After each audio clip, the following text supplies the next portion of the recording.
الذين يقولون إن هذا الذي يجري من قتل وذبح وسحل وتدمير وتشريد وتعذيب إخوانهم المسلمين في بلاد الشام فتنة، أقول ألا في الفتنة سقطوا. والله الذي لا إله إلا هو، إن الفتنة هو أن يعرض المسلم عن القيام بما أوجب الله عليه، والله يسأله عن نصرته لإخوانه، والمؤمنون والمؤمنات بعضهم أولياء بعض، والولاء هو الحب والنصرة، فأين المحبة وأين النصرة؟ والأمر الآخر أن مثل هذا العمل إذا لم يبرهن الإنسان كما قلت آنفا إيمانه فيه، فقل لي بربك متى يستطيع الإنسان أن يظهر بما ينبغي له وأن يبرز حق إخوانه عليه. وإني لأعجب كيف تداعى الصفويون من إيران، وكيف جاءت الحافلات من حزب الله من جنوب لبنان ودخلت للمشاركة في الذبح والقتل والاغتصاب، ما عاد سرا وما يوم حليمة بسر. جاءت قوات الحرس الثوري وقياداتها تشارك وتنظم وتخطط وتدرب وتتمركز في مواقع داخل باب عمرو وداخل حمص وداخل مواقع في الرستن وفي دوما وفي مناطق أخرى، وذبحت واغتصبت وفعلت. جاءت الحافلات من جنوب لبنان وقطعت الطريق حتى على بعض قوات من الجيش الحر.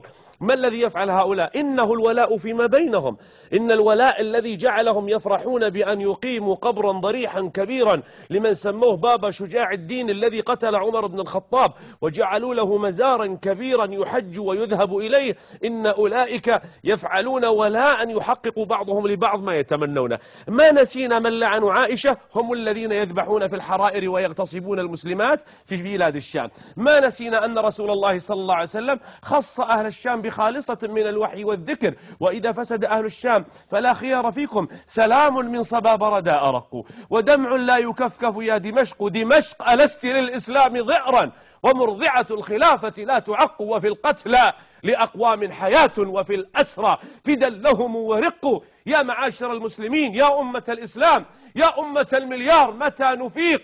إن الذي يقطع قلوبنا أن تجد شابا لا هم له إلا أن يعرف من الذي انتصر، ريال مدريد ولا شتوتغارت ولا برشلونة ولا غيره، ولا يعرف الذين يقتلون صباح مساء في بلاد الشام. أهذا إيمان؟ أهذا إسلام؟ أهذه نخوة؟ أهذه عروبة؟ والله إن كفار قريش والجاهلية لو علموا بمذبحة في الكلاب والحمير والبهائم لجردوا سيوفهم وسلوا الصوارم وذهبوا لينقذوا بهائم تذبح بغير حق، فما بالك بمسلم يصلي ويسجد ويركع يذبحه ويلعنه ويسجنه الذي يقول لا إله إلا بشار. الذي يقول لا إله إلا بشار يذبح الذي يقول لا إله إلا الله، والذي يقول لا إله إلا بشار يغتصب التي تقول لا إله إلا الله، والذي يقول لا إله إلا بشار يطارد ويعذب ويدمر ويقصف من يقول لا إله إلا الله. فإن كنا أمة لا إله إلا الله فماذا قدمنا لهؤلاء؟ ماذا فعلنا لديننا؟ ماذا فعلنا لعقيدتنا؟ الصفويون المجوس من إيران تحركوا بكل ما استطاعوا، بذلوا أموالهم، حكومة عناد وإصرار لتطويق المسلمين ولذبح أمة الإسلام. أين هذا؟ لقد انكشفت الممانعة وانكشف الخداع، وصدق شيمون بيريس، صدقنا وهو كذوب يوم أن قال إن المكان الآمن للصهيوني أو لليهودي هو الجولان الذي يحرسه نظام الأسد. منذ 37 عاما لا يجد يهودي مكانا أكثر أمنا من الجولان، حيث حرسه ذلك النظام الذي يدعي الصمود، وحزب الشيطان وحزب اللات الذي يقول كل الخيارات مفتوحة وسنفعل وسنفعل، ويصرخ من أجل غزة ويصيح من أجل غزة. ها هم الناس يذبحون الآن في بلاد الشام. ماذا قدمتم؟ حركتم الباصات من أجل أن تحولوا بين دعم إخواننا ونصرتهم. لذا فإننا نقول الذي يقول إن هذه فتنة، نقول والله بل هو الصمت على فعل المجوس وعلى كيد أولئك الذين يلعنون الصحابة ويقذفون عائشة بالزنا والفاحشة. ولا ينبغي لمسلم أن يتهاون في هذا الموقف. والله لا خير في الحياة إذا لم يكن من الموت بد، فمن العجز أن تموت جبانا. وعلي بن أبي طالب رضي الله عنه أمير المؤمنين يقول أي يومي من الموت أفر، يوم لا قدر أم يوم قدر، يوم لا قدر لا أرهبه، وعن المقدور لا ينجي الحذر، فلسنا على أقدامنا، فلسنا على الأعقاب تدمى كلومنا، ولكن على أقدامنا تقطر الدماء. ترددت أستبقي الحياة فلم أجد لنفسي حياة مثل أن أتقدمها. أرسل إلينا أحبابنا من داخل بلاد الشام وهم يواجهون بصدور عزل وبأسلحة متواضعة تلك الدبابات والترسانة الثقيلة، ويقولون علمنا أنكم في المملكة العربية السعودية تقنتون في المساجد وفي الصلوات وتدعون وتجأرون إلى الله عز وجل بالدعاء، فإنا ندعو لكم مع كل طلقة نصوبها دفاعا عن عرض المسلمات والأطفال والحرائر. ودخل إلى عدد من مواقع اللاجئين 9 أطفال قطعت ألسنتهم. أطفال تقطع ألسنتهم ليه؟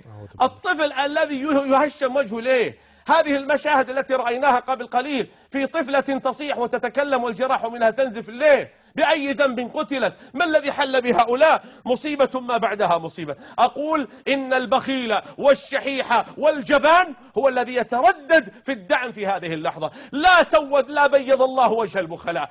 اللهم لا تجعل لبخيل بركة في ماله. اللهم من ملك مالا وقدرة في البذل والعطاء ثم بخل عن نجدة إخوانه، اللهم لا تبارك له في مال، ولا تبارك له في عقار، ولا تبارك له في دار، ولا تبارك له في تجارة. اللهم أعط منفقا خلفا، اللهم أعط ممسكا تلفا. اللهم من أنفق وبذل وسعى ودعا وأعطى وساهم وحرض إخوانه على البذل والعطاء والجهاد، فإنا نسأل الله له سعة الرزق وصلاح النية والعمل والذرية وحسن الخاتمة، وأن يخلف الله عليه عز وجل بأوسع الخلف الجزيل.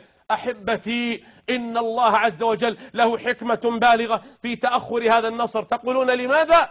حتى تيأس القلوب من هيئة الأمم، وتيأس النفوس من مجلس الأمن، وتيأس الأرواح من الحكام والشعوب، ولا يبقى الأمل إلا في الله. حتى إذا استيأس الرسل وظنوا أنهم قد كذبوا، حتى إذا استيأس الرسل، إن رسل الله عز وجل، إن الأنبياء والمرسلين الذين اصطفاهم الله تأخر النصر عليهم. أم حسبتم أن تدخلوا الجنة ولما يعلم الله الذين جاهدوا منكم؟ يا أمة الإسلام، يا أمة الإسلام، تخيلوا أن أخواتكم تفعل بهن الفواحش. يا أمة الإسلام، تخيلوا أن أبناءكم هم الذين يقتلون ويذبحون. تخيل أن أباك الشيخ الطاعن الكبير هو الذي يئن ولا يجد الدواء. تخيل أن أمك العجوز التي أرضعتك وسقتك هي التي تئن وتشتكي وتنوح وتبكي.